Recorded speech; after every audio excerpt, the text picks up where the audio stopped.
হুম, কি বাজে একটা স্মেল। স্মেল কোত্থেকে আসছে তোর ঘর থেকে?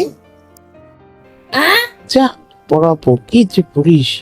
স্মেল আসবে থেকে? আমার ঘর তো সুবাসে ভরা দেখতেছি, আর তুই স্মেল পাচ্ছিস? এই, তুই তোর নাকটা ডাক্তারের কাছে গিয়ে একটু ভালো করে পরীক্ষা নিরীক্ষা করে আয়। এই শোন পল্টু, আমার নাক ঠিক আছে। যদি কোনো সমস্যা থেকে থাকে সেটা হচ্ছে তোর গায়ে।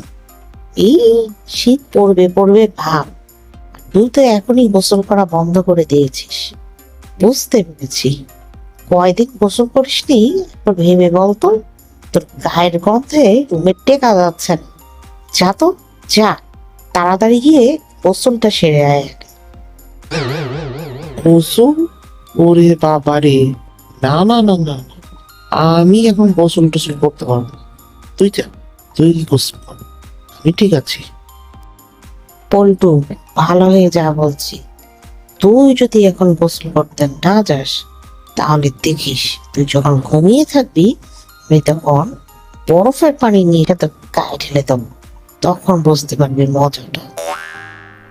ওরে কি জ্বালা রে, এইখানটায় গোসল করে কে? ওরে কেউ আমারে বাঁচা।